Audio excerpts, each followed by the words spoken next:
आप देख रहे हैं एनएमएफ न्यूज में आपके साथ शबनम। हाल ही में भारतीय सेना की तरफ से एक प्रेस कॉन्फ्रेंस की गई थी। सेना अध्यक्ष ने सीधे सीधे पाकिस्तान को चेतावनी देते हुए कह दिया था कि अगर अब नजर उठाई और आतंकवाद को पालना बंद नहीं किया तो पाकिस्तान विश्व के नक्शे से कब मिट जाएगा उसे पता नहीं चलेगा। जैसे ही भारतीय सेना की तरफ से पाकिस्तान को जवाब दिया जाता है, पाकिस्तान के हुक्मरान बौखला उठते हैं और भारत को गीदड़ भभकी देते हुए नजर आते हैं। पाकिस्तान के डिफेंस मिनिस्टर हैं आसिफ ख्वाजा, वो क्या कह रहे हैं? वो कह रहे हैं कि भारत कभी एकजुट रहा ही नहीं, सिर्फ औरंगजेब के वक्त में एकजुट रहा और अब भारत के साथ युद्ध वास्तविक हो सकता है और अल्लाह ना करे युद्ध हो, अगर हुआ तो और ज्यादा बेहतर होगा। तो इसी पर चर्चा करेंगे और जानेंगे क्या पाकिस्तान युद्ध की फिराक में बैठा है, क्या भारत पर कोई बड़ा वार करने की कोशिश कर रहा है और अगर उसने ऐसा किया तो कितना इस बार खामियाजा उसे भुगतना पड़ेगा, कितनी तबाही झेलनी पड़ेगी। आज विस्तार से इसी पर चर्चा करेंगे। अभिषेक, जिस तरीके से आसिफ ख्वाजा एक बार फिर भारत को गीदड़ भभकी देते नजर आ रहे हैं, क्या पाकिस्तान फिर से कुछ करने की फिराक में बैठा है क्या भारत के खिलाफ? लग तो ऐसा ही रहा है शबनम। जिस तरीके से पिछले लगभग 10 से 12 दिनों में जिस तरीके से भारत के रक्षा मंत्री का बयान आया है, पाकिस्तान के रक्षा मंत्री का बयान आया, भारतीय वायुसेना चीफ का बयान आया है, भारतीय थल सेना अध्यक्ष का बयान आया है, वो दिखाता है कि कहीं ना कहीं फिर कुछ ना कुछ मिस एडवेंचर पाकिस्तान करने की कोशिश कर रहा है। दरअसल देखिए, पीओके में फिलहाल वैसे ही बवाल चल रहा है, बलूचिस्तान में बवाल चल रहा है, खैबर पख्तूनख्वा में बवाल चल रहा है, सिंध और पंजाब में बवाल चल रहा है। साथ ही एक टीएलपी, इनका यहाँ एक कट्टरपंथी संगठन है, उसने भी पाकिस्तानी सेना के, पाकिस्तानी सरकार के खिलाफ मोर्चा खोला हुआ है, क्योंकि शहबाज शरीफ की तरफ से ट्वीट किया गया था 29 सितंबर को, जिसमें यह कहा गया था कि वो ट्रंप का जो 2 नेशन थ्योरी का कॉन्सेप्ट है, इजराइल और फिलिस्तीन वाला, उसे मानने के लिए तैयार है। अब ये बात सुनते पाकिस्तान में एक तरीके से आग लग गई। क्यों? क्योंकि इजराइल को पाकिस्तान मान्यता नहीं देता है। इजराइल नाम के किसी देश को ही पाकिस्तान मतलब मानता ही नहीं है और पाकिस्तान के पासपोर्ट पर साफ तौर पर लिखा हुआ है कि पासपोर्ट इजराइल नामक जगह पर मान्य नहीं है। ऐसे में इजराइल का समर्थन करना, फिर 2 नेशन थ्योरी पर सहमत होना, वो एक तरीके से पाकिस्तान के गले की हड्डी बन गया। देखिए, जिस तरीके से पूरा पाकिस्तान अशांत है, जब 22 तारीख का पहलगाम हमला हुआ था, उससे पहले भी ठीक इसी तरीके से पूरा पाकिस्तान अशांत था। पहलगाम में हमला हुआ, भारत ने ऑपरेशन सिंदूर किया, देशभक्ति के नाम पर पाकिस्तान एकजुट हुआ और आपने कई महीनों तक वो खबरें आती हुई नहीं देखी होंगी। लेकिन अब एक बार फिर से खबरें आ रही हैं निकलकर लगातार। पाकिस्तान का हर एक हिस्सा फिलहाल उबल रहा है। तो मुझे ऐसा लगता है, हाल ही में अभिषेक कुछ तस्वीरें और सामने आई जहां पर लाहौर में जो तहरीक लब्बैक है संगठन, उसने बवाल किया है। वो टीएलपी उसी का, तहरीक लब्बैक उसी का मैं बता रहा था, उसने लगभग लाहौर को बंद किया हुआ एक तरीके से पूरा, और सेना उसके मरकज में घुस नहीं पा रही है, वो खदेड़ दे रहा है वहां से। तो इतनी सेना की वहां औकात बची है।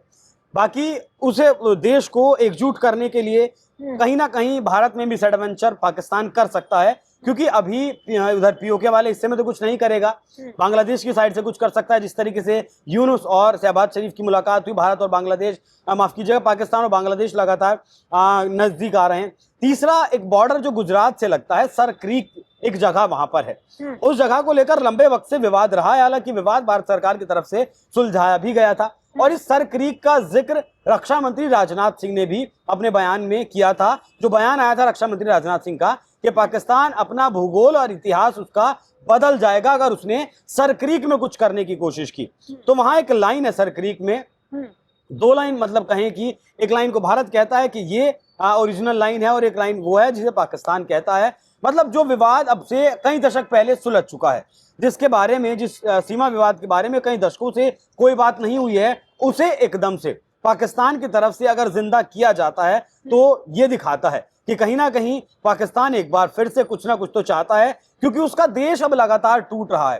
ख्वाजा आसिफ भी जानते हैं कि जो उन्होंने चीन से उधार ली हुई PL-15 भारत के ऊपर दागी थी, वो बिना फटे, बिना नुकसान में भारत में आकर 1-2 मिसाइलें गिरी हुई, वो भारत के सैनिकों के हाथ में लगी हैं। कुछ 1-2 रॉकेट भी मिले हैं होशियारपुर के इलाके में, जो भारत पाकिस्तान से उड़कर तो आए लेकिन भारत में आकर वो फटे नहीं। तो ये पाकिस्तान के हथियारों की, पाकिस्तान की सेना की औकात है। भारतीय सेना ने अभी प्रेस कॉन्फ्रेंस करके बताया था कि 12 से 13 फाइटर, उसमें फाइटर जेट्स भी थे, उसमें अवैक सिस्टम भी थे, लॉन्चर्स भी थे, इस तरीके के वायु सेना ने तबाह किए। तो पाकिस्तान के पास बचा क्या है जिससे कि ये ख्वाजा आसिफ बयान देता है? कि भारत के जो फाइटर जेट हैं उन्हीं के मलबे में भारत दब जाएगा। मतलब कुछ भी, कोई बात ऐसी तो हो जिस पर यकीन किया जा सके, तो अपनी बौखलाहट मिटा रहे हैं। टूटते हुए पाकिस्तान को बचाने की मुझे ऐसा लगता है कि शबनम कोशिश करने के चक्कर में पाकिस्तान या तो सरक्रीक में या फिर एक बार फिर से पीओके वाले इलाके में कुछ तो कर सकता है। रक्षा मंत्री का हमारे बयान आना, थल सेना अध्यक्ष का बयान आना, वायु सेना अध्यक्ष का बयान आना और अब रक्षा मंत्री पाकिस्तान के का बयान आना, तो ये तो दिखाता है कि कुछ ना कुछ तो चल रहा है और कुछ बड़ा चल रहा है। बिल्कुल अभिषेक, तो रक्षा मंत्री ने जो बयान दिया, आर्मी चीफ ने जो बयान दिया, उसके बाद पाकिस्तान की बौखलाहट लगातार बढ़ती जा रही है। कभी पाकिस्तान के फील्ड मार्शल असीम मुनीर खोखली धमकियां देते नजर आते हैं, तो कभी पाकिस्तान का आतंकवादी जो सेना अधिकारियों के साथ खड़ा है वो प्रधानमंत्री मोदी को धमकी देते नजर आता है। सैफुल्ला खड़े होकर कहता है कि असीम मुनीर जो है वो भारत के साथ सही कर रहे हैं, असीम मुनीर को ऐसे ही कदम बढ़ाते रहना चाहिए।